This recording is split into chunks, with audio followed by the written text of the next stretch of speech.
Hello and welcome to Holistic Circle podcast Spiritual Conversation. My name is Philipp Kobald.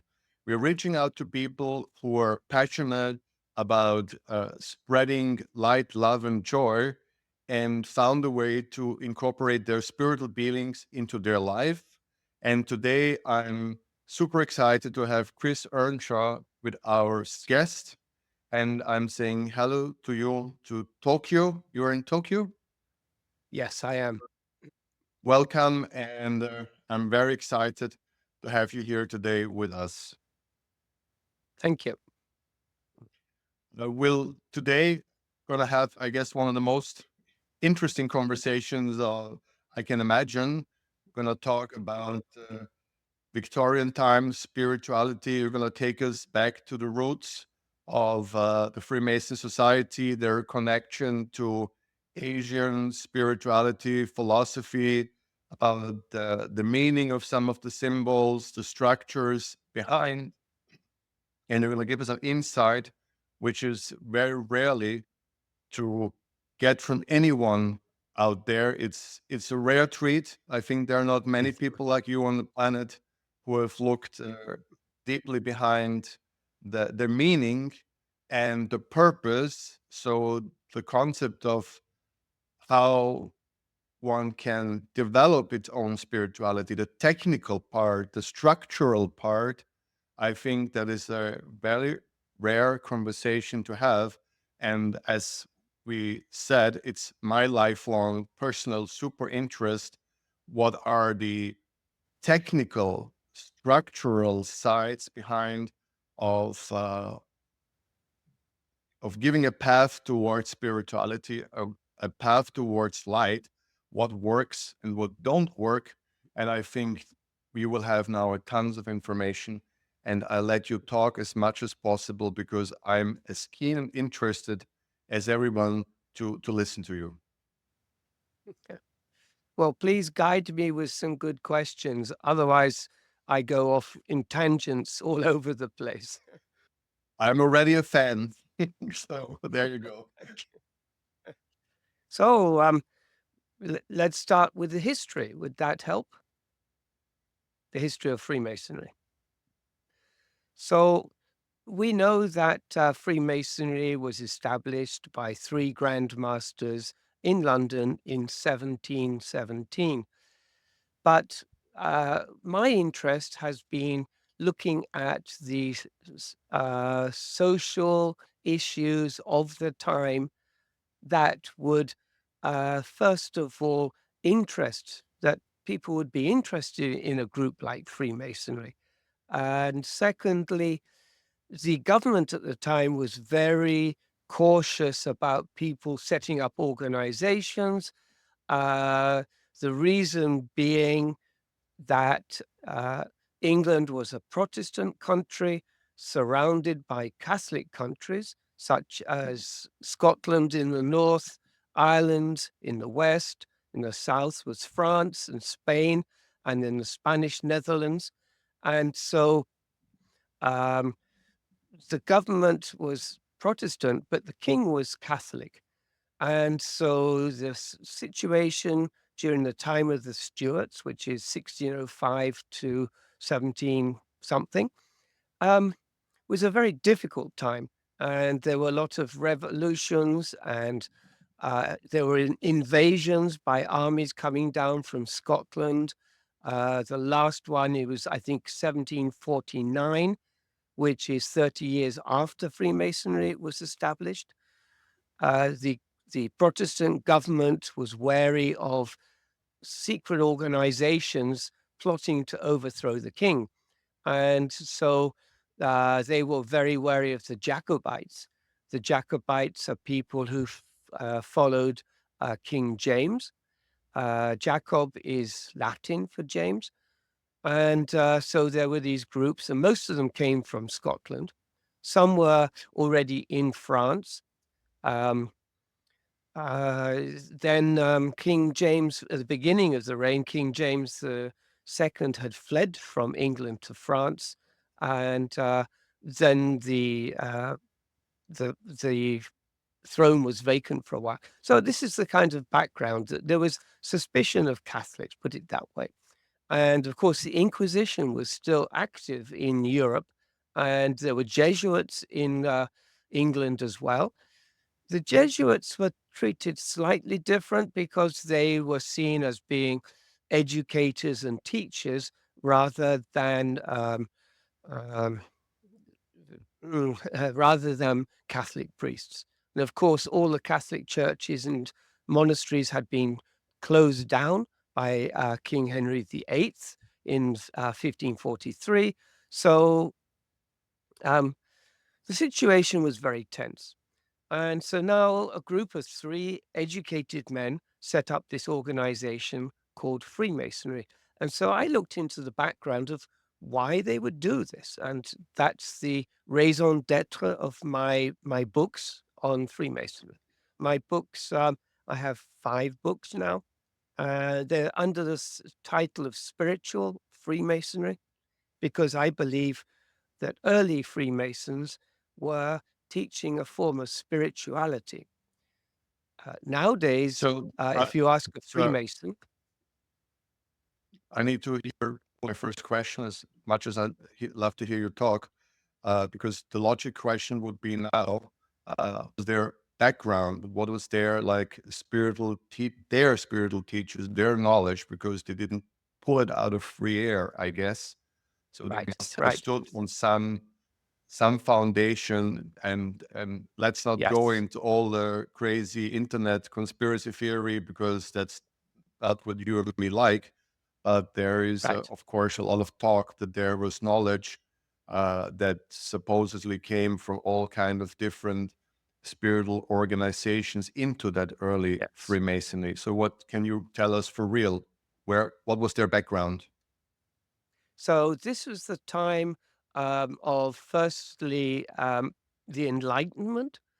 I believe the Enlightenment started with Sir Francis Bacon as early as 1630 or so, um, when he wrote his Opus Novum, his book of how a new way of studying science. And from that came the Royal Society, and the Royal Society in England was the beginning of standardizing a way of studying subjects. So then they formalized a society of chemists and a society of doctors. And before it was like alchemists and doctors were the same thing. And now we had um, a college of chemistry, and alchemy had basically died. But there were still people in the 1700s who were practicing alchemy, Yeah, and a lot, which includes Isaac Newton. He of didn't course. die until about 1745, I believe. And Freemasonry was set up in 1717. So there was a 30-year overlap. Um, And and Interestingly, as the first 3 Grand Masters, uh, Anthony Sayer, George Payne, and John de Sagulier, uh, Anthony Sayer may have been an alchemist himself. I hope We so. don't. We know so. Yeah. Well, we know so little about him. There's nothing. There's a picture of him, but some people Sorry, because say he may have been he very may have little, been a maybe. lawyer. Sorry, just a quick stop. I'm not sure how many people who are watching this are actually aware of that the alchemy also had a spiritual path within. Yes, That yes. this is I will. for some people it is a technical for search for substances and whatever, but that there is also a spiritual path within the alchemy that was well developed over several hundred years. So it is also a valuable Yes, system on its own. yes. So, but alchemy was being replaced by chemistry and other types of science. But there were still some practitioners, and one of them was Isaac Newton, Sir Isaac Yes. Newton. And Isaac Newton, he worked at the Exchequer. The Exchequer is what in other countries they call the Treasury Department. Or nowadays, I think it's called HM Treasury, Her Majesty's Treasury. Um, George Payne, one of the first Grand Masters, worked with Newton at that office. And the office only had about 50 people, so they would have known each other. And Isaac Newton was responsible for the minting coins and things like this. In those days, a lot of people tried to forge coins and mix them with base metals so you get twice as much gold. Or they clipped the edges. They were called clippers, and they'd make the coin a little bit smaller, but they would shave off some gold. So that was Isaac Newton's job, to try and solve the currency issue. And uh, George Payne worked in the same office as he did. Um, Isaac Newton was also one time president of the Royal Society, and his secretary was John de Sagoulier, who was the third Grand Master. And so we have Anthony Sayre, who may be an alchemist, George Payne, who worked with Isaac Newton, who was an alchemist, and John de Sagoulier, who also worked with Isaac Newton. So they all knew each other, and they knew So Robert basically, Boyle. And some of the, it's fair then to say that some of those basic early Freemason symbols that they used are not so entirely unfamiliar to the people who a little bit studied alchemy, and alchemy pictures inspired by alchemy of some grand masters and so forth. We see, I don't know, I'm not the biggest authority you are to go into details of the letter and things like that, where it's all is connected. But I think I can see, as far as an outsider can see and know, that there is some imagery between alchemy or pictures inspired by alchemy and some Freemason symbols. It there it looks like there is a lot of connection going on. um, yes and no. Um, the so I should go back and just explain a little bit about alchemy. Um, Alchemy was started by the Chinese around 500 BC, and they started off by looking for an elixir of immortality for the empire. At the time, China only had kings. It wasn't until 200 BC that the first emperor was able to unify the whole country. Before that, they were kings of various countries, and these kings wanted to be immortal. One of the reasons is that the court was studying or practicing Daoism, and Taoism teaches that uh, ancient kings became immortal and lived in the Kunlun Mountains uh, forever, immortality. And the other kings wanted this immortality. So they paid alchemists. They set up their own laboratory for alchemy, and they paid these people to search the whole country, of the whole of China, looking for um, elixir of more immortality. And at the same time, they were studying how to make gold from base metals, particularly lead. And they found both of those quests were impossible. They used to practice the elixir of immortality on prisoners uh, or captives in prison to see if and invariably the prisoner died. So um, the alchemist was in a little bit of a difficult position because if he didn't come up with something successful, he was likely to die as well. So by Um, the 100 BC, the Chinese already knew that alchemy didn't work. And what happened was that the story of alchemy spread with trade. China wasn't really trading with the West. There was some trade around 100 AD between China and Venice, and then from Venice to Britain. But the ideas didn't flow through. But there's also a southern route from China, India, Arabia, and the Arabs also studied alchemy based on Very much. Chinese teachings. Yeah, and Very then much. and then the Arabs, of course, wanted to prove that you could make gold. And then this flowed from medieval Arabian countries, particularly, I think, with the Crusaders coming in Right. at about But may 1100. may I stop you just for a second here? Because uh, I respect all your amazing knowledge, but we maybe need to clarify for the people by trying to find something. They found a lot of other things.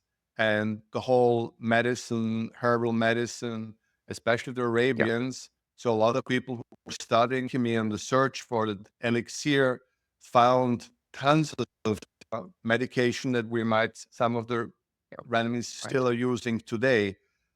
And I Yes, also would like to stress that these people who were searching maybe for something, but the path they walked, learning about nature, learning about science, experimenting, thinking, and exchanging that knowledge with others, brought a lot of positive side effect. So the spiritual path with alchemy, maybe you don't find how to make gold, but you walk many long years where you learn, you study, you exchange and observe nature. And so there is a spiritual path by not being able to find the ultimate goal, which is also a interesting lesson. So I think that the right. path of alchemy needs to be a little bit put into perspective. Yes. So following the uh, what was I saying? Uh, the conquests of the Far East, the um, uh, the knights that went from Europe to save the kingdom of Jerusalem, um, when they returned, they brought these ideas back with them, and a lot of these knights could speak Arabic. They were in the Far East for a long time, and they learned Arabic, and they brought these ideas back to Europe. And as you say, there was a two pronged effect. The With the fall of Spain, um, and with I think it was 200 years when the Arabs went into to Spain, and finally Ferdinand and I forget her name, um, Queen Matilda. No, sorry. Anyway, they were able to expel the Arabs from Spain. They also expelled the Jews from the country as well, and a lot of Jews went into France and Germany and then into England, and they brought this teaching. And the This is Balkans, about please. A huge portion went actually into the Balkans. That's the second thing I was about to mention. So this route brought the teachings of Sarajevo. making gold from alchemy, but there was a second route going through Germany, particularly Germany, um, who taught alchemy to monasteries, and monasteries used it to make herbal tonics and things like that. For example, the drink Benedictine um, is a herbal tonic made by Benedictine monks, and they learnt these techniques from fermentation and things like this from alchemy. And so, as you said, there was these two passages. One was doing making tonics and medicines from alchemy, and then you got people like Paracelsus and in the German teachings, and it became Rosicrucianism, etc. That was all from the monasteries. But in England, we were all fixated on making gold, and so for about and this was from the 1500s to the 1700s, 200 years. The government tried to make alchemy illegal because they were worried that anybody who could make gold could then raise an army, buy mercenaries, and overthrow the government. So obviously, they were not very happy with the idea of people making their own gold. But then So we're comes the Royal back to the Society. Templars. So Yeah, we're the back to the Templars, yes. Templars who, you know, threatened the church with a lot of cash for their trading and banking business. So we are back into gold is always dangerous. If you want to keep your head on, Oh, don't go into yeah. gold. So now this brings us up to the time of the start of 1717, and the unique um, historical fact that I kind of dug up was that in China in 1644 there had been the Ming dynasty was overthrown by the Manchurians. They called Yes. themselves the Qing, and this overthrow actually took 40 years. It continued until 1685, and there were many Jesuits in China. They had set up churches, and for various reasons, they started off very well, but they upset Emperor Kangxi, and he outlawed them. And one thing and another, his son outlawed them particularly. There was a lot of friction between the Jesuits and the Chinese. The Jesuits were bringing European ideas about astronomy and various other things that the Chinese didn't know. So they were interested in that. So they only allowed the Jesuits to be in China um, to learn from them. But at the same time, they allowed the Jesuits to spread Christianity. So one of the mandarins in the southern court, yeah, the southern court at Nanjing, his name was Shen Fuzhong. Uh, he decided he wanted to become a priest. Now, the Vatican wouldn't allow uh, locals in China to be uh, initiated as a priest in China. They had to go back to the Vatican. So he arranged with a person called Philipp Kobald to travel back to Europe, and that took 2 years. Anyway, he arrived in Paris, and then he went to Vatican and Paris, and then back to London. And when he was in London, this was in 1687, he met, or actually stayed with, the chief librarian at the Bodleian Library at the University of Oxford. This is important because this person, his name is Thomas Hyde, and they were able to communicate because Shen, the Mandarin, had learnt Latin from the Jesuits in China. And anybody who was educated in England would speak uh, both Latin and Greek at this time. This Mr. Hyde, he was also professor of Hebrew at the university, and he was very interested in religion. And I believe that there's also documentation to prove it, like letters and things like this.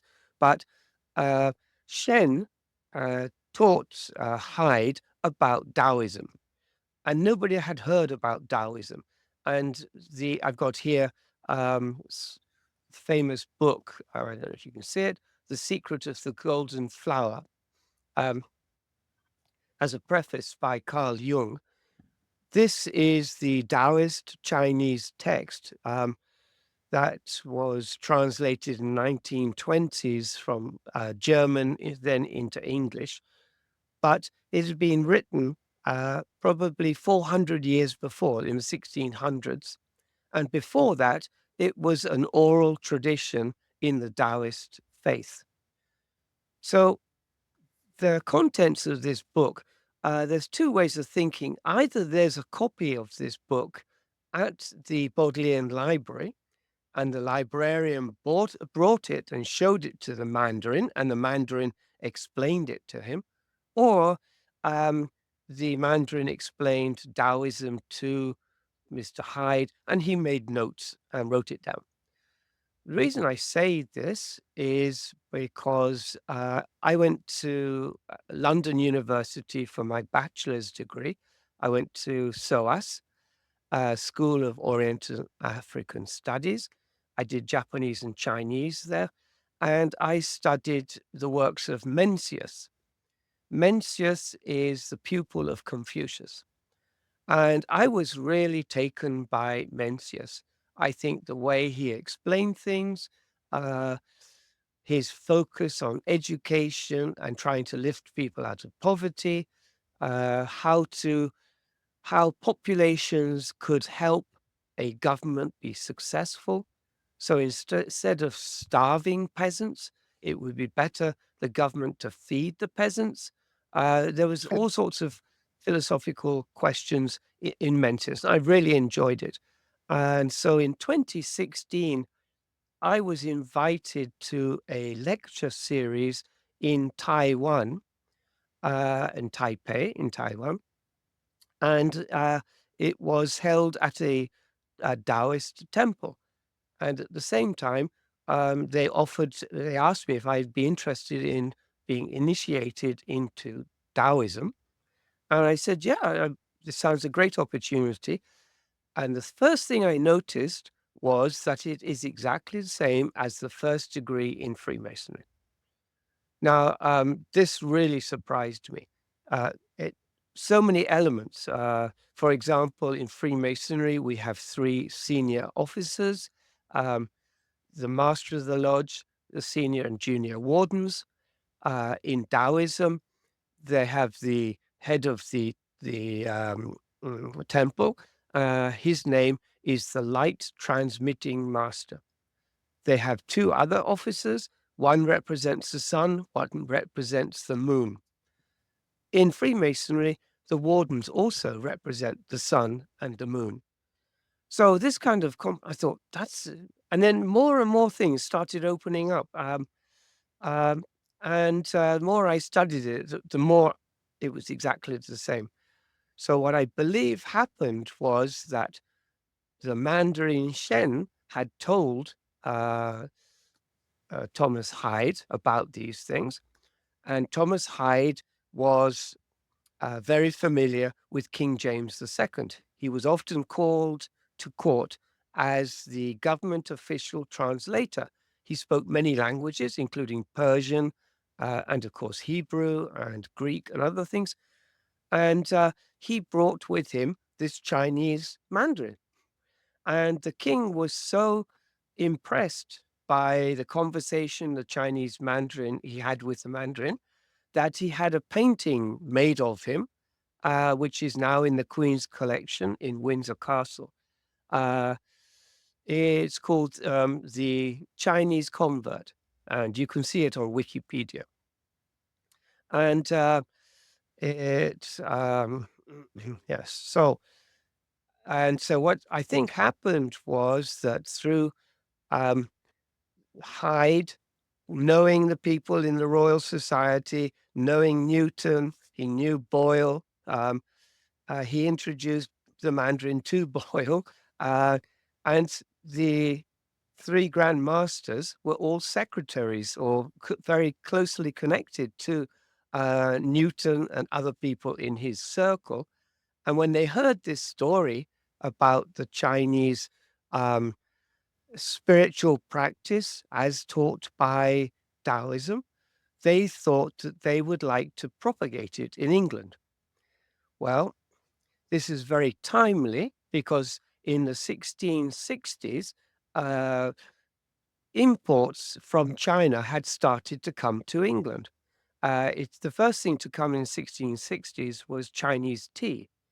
And then people opened tea houses and things like that. Um, Coffee didn't come for another 15 years, and after that, chocolate. But originally, it was tea. And in those days, people didn't have very much to drink because they couldn't drink the water. The water was poisonous. There was so much effluence in the water. So most people drank beer all day long, and different types of homemade beer or beer they bought. Even children, they used to put water in the beer, and they called it small beer. It tasted hardly any alcohol. It's rather like Budweiser Light nowadays. It's just bubbles and there's nothing else in it. So that's what people drank all the time. And it was also difficult to get wine because of the wars with France. They didn't import wine or brandy.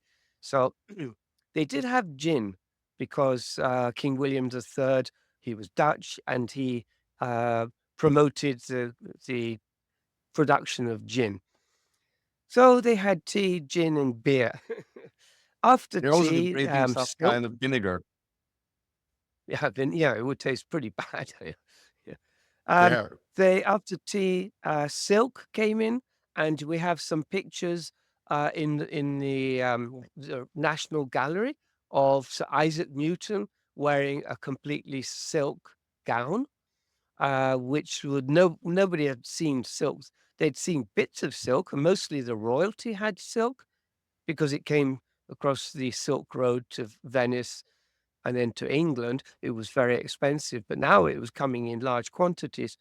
They had furniture, teacups, plates, um, and then there was a boom in things Chinese. It just started. The Queen had a pagoda built in London in Kew Gardens, and it's still there. 300 years later, it's a 10-story pagoda. It's just been recently refurbished. She also built the House of Confucius in Hyde Park. It's just really surprising what was going on, and people were building Chinese style houses with Chinese roofs. You can still see those in London now. So Chinese gardens were very popular.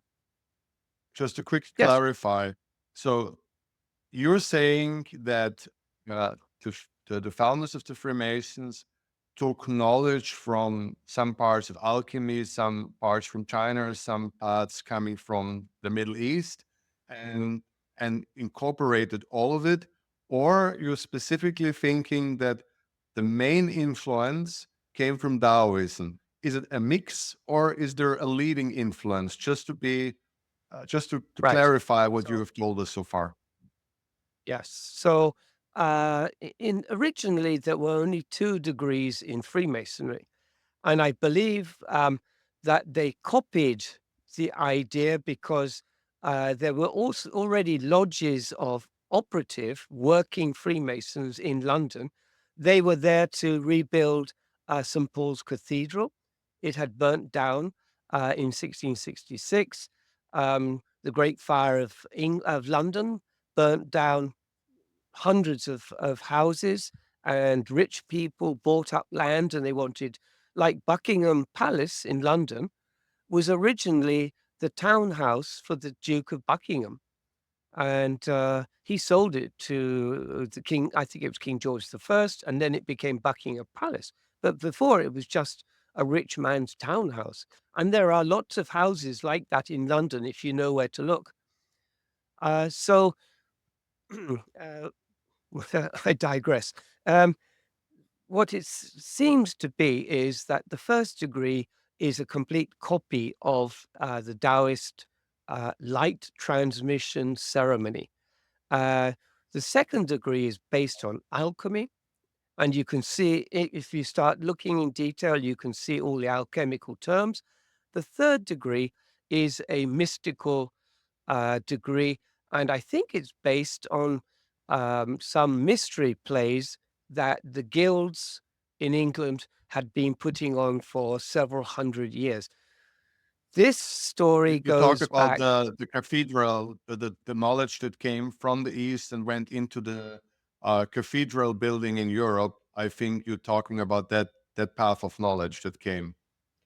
The Chartres Yes, in so France. there was a there was a boom between the 1300s and the 1500s in building cathedrals all across Europe, and most organizations, people who were artisans, were formed in guilds. and the guilds had certain protections, but they also had certain limitations. So if you were, for Rituals, example, if you were making symbols, saddle, if you were making saddles, you could only make in a certain area, and then people outside that area would have to travel, visit you in London, for example, to buy a saddle.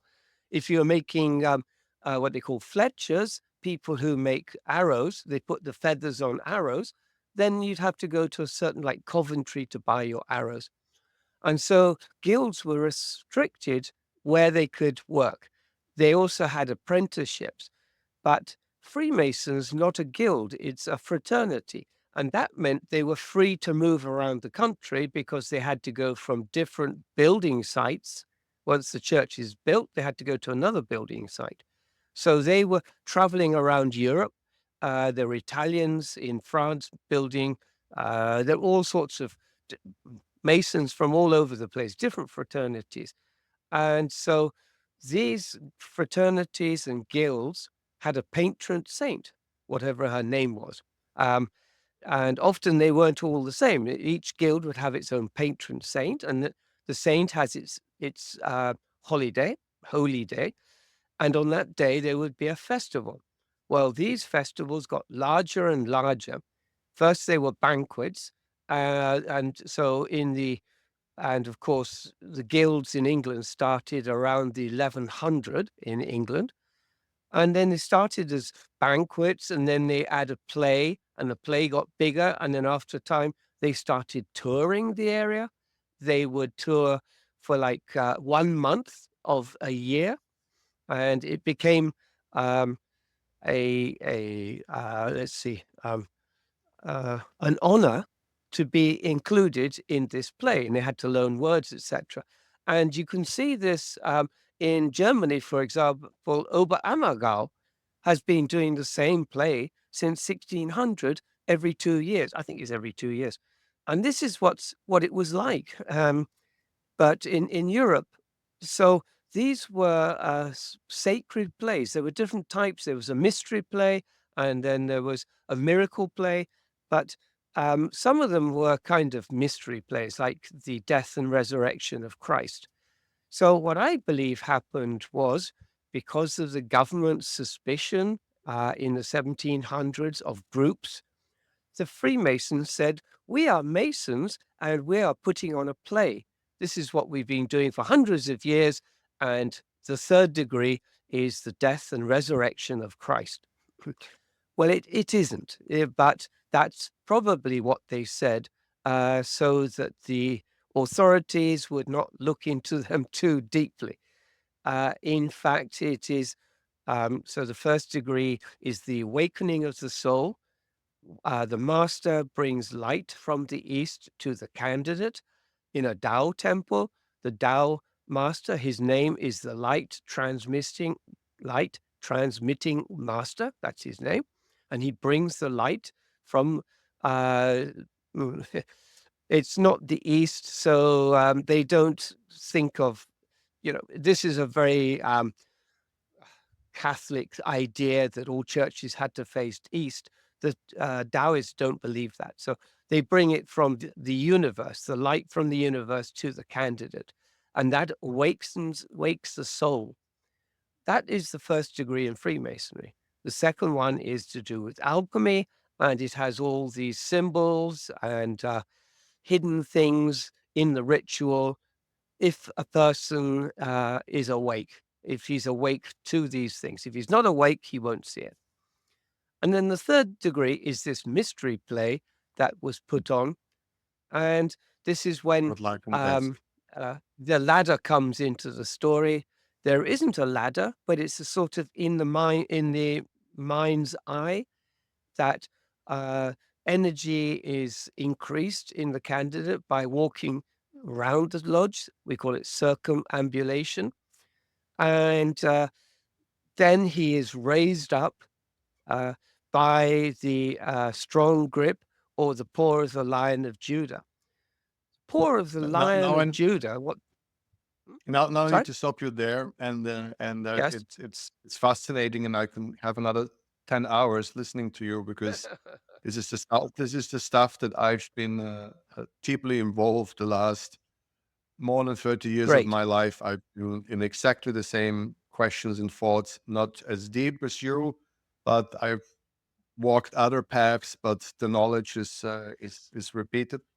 But let us now, because you have so much knowledge, we can talk another 10 hours and we still know a scratch of what you know. But let me ask you some very simple questions that come to my mind right now. Do you think that you as a person have gotten all that knowledge and connected that knowledge? If somebody's listening now and want to have what you have in terms of knowledge and enlightenment and what you talk, do you think that if you just join anywhere around the world a Freemason society, that you get as a person what you have is still alive? Is the path is still alive? Or is it today more that there's rituals that they do or things that they do without having the deeper energy, the deeper meaning? Is the path alive? No. Sorry. No, I'm sorry to say that very few Masons, uh, either they're not interested, they're more interested in their own careers, so they're more interested in networking opportunities. That's why most of them are there. They also enjoy the banquets and the camaraderie, but very few are on Which is a good thing, which is a a good thing. quest. And it's not a bad thing at all. And um, particularly in America, just last year, the Surgeon General, Vivek Murthy, he said that loneliness is Yeah. killing 50% of Yes. males are dying Yes. from loneliness. Uh, and Yes. he said it's as Yes. dangerous as people who smoke cigarettes every day. You know? And Yes. Very well, dangerous. I know, but anyway, so Freemasonry is really a force for good, I believe, in this community building and community building. However, the esoteric path is dead or dying, and very few people are interested. Um, That my is my that is experience about China is in my book here, Initiation by Light. That gives the history of the early Freemasons and compares it to Taoism. And this is the only way people are going to learn that there is actually more about Freemasonry. Otherwise, they will never find out. so let me get more simple. So do you think as a person who would like to have that knowledge that you have, that spiritual understanding of how it all works, that they are just only can read books these days and try to educate themselves, try to develop themselves? Or do you think there are organizations that maybe I'm not aware of where you basically get a organized path? Is the light somewhere, that path? Is it somewhere still there, open? What would you recommend if someone is listening right now and says, I want to have this knowledge, not like theoretically, I want to have this enlightenment in me? Would you just tell them buy books, make friends, or what would Yes. you recommend? Very practical. That's the way I did it. I read extensively. I mean, the books behind me, nearly all to do with spirituality and esoterica and books on the Bible. It's the only way I could understand what was going on. And it took me 7, 8 years to write Initiation by Light. That was a private journey. There was no one to ask. In Japan, we only have a couple of thousand Freemasons and 14 lodges, so it's not very developed here.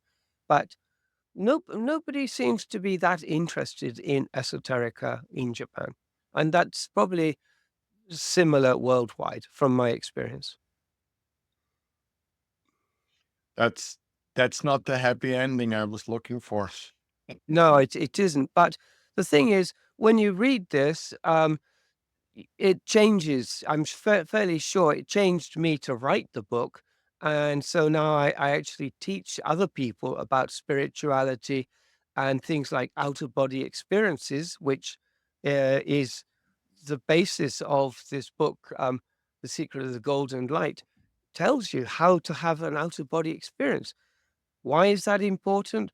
Because immediately you will know that you are a spiritual being having a physical experience. That's the only way I'm you can tell people until you're blue in the face that you are spirit, but only yes, when you have an out of body experience and you look down yes. from the ceiling and see your bed, lying in bed, then However, you yes, realize that, yeah. And so that is what the Chinese were teaching. And in England it's at the time, everybody was interested in immortality. It was immortality had been challenged in the press and in books, and even in the Houses of Parliament, people were raising questions about immortality. And this sounds very I cannot strange. hear it I mean, anymore. yeah. Well, no, I I mean, mean, that the Parliament would not. immortality that Yeah. people, it's everything goes wrong when immortality comes into the play. Everything goes wrong. Well, one of the things is that, people in nowadays, the parliament would not even discuss something like immortality. It's either a theological or a philosophical question. But in those days, people got very excited about these subjects, Yeah. and they understood 3 or 4 ways that people could die. Many people said, "Well, when you die, your soul dies." The Bible doesn't say anything. The church didn't know. So, um, the other idea was when you die, the soul sleeps. And then after a certain time, with the second coming of Christ, the ascension, then the soul is awakened and then you can go into heaven. This is still written on people's gravestones. In England, many places, they put RIP, rest in peace. That is Okay. suggesting that people are going to rest after they die. They don't rest. They're gone. They're Yes. in heaven. But people thought that they would be asleep and their soul is asleep. But, you know, there was no Yes. guidance on this.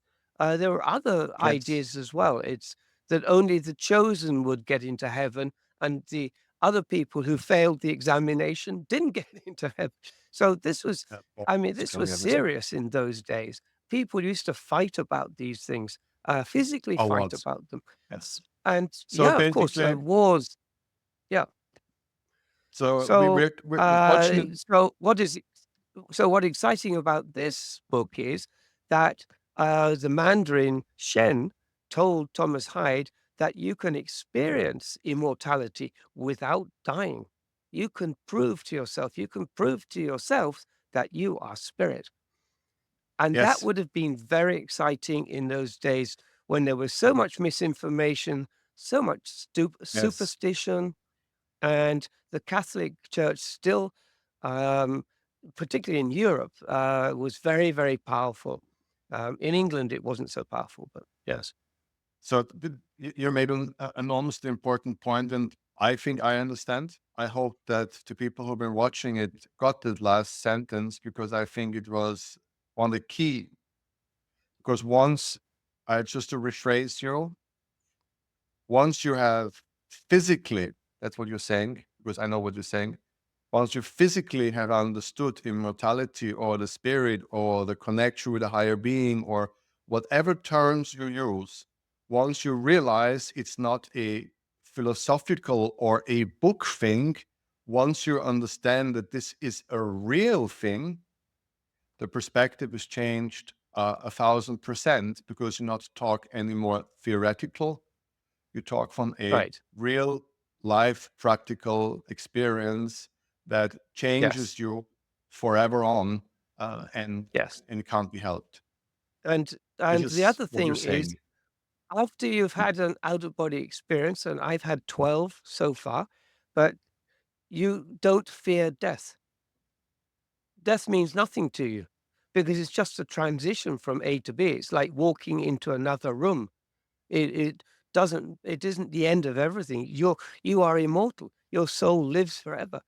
And Yeah. I'm this is very the careful with the truth. And this is what, terms. I'm Sorry? very careful with the terms and the individual way one experienced this specific uh, thing. Every person also character and culture, and it's a it, it is a very individual experience. The experience is the same, but we and give it names or we try to understand it very personal. I think I would like to point this out. I don't know if you agree, but that's what I've seen. That it's the same thing, but people interpret it in their time, in their words, in their culture, in their Well, I interpretation of the think, wording. yeah, yeah. It's just I think something that I one of the problems has been that if somebody had an out of body experience, everybody thinks they're dying.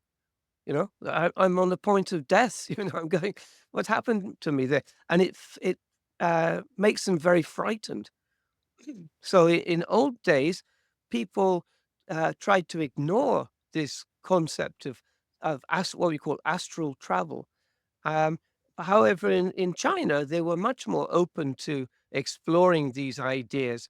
And I think this is what Freemasonry is teaching or was teaching in those days, a three-step process to first to awaken the soul to, its mission, then to raise your energy with alchemy or alchemical second degree. And the third degree is to raise you completely out of your body and show you how it's done.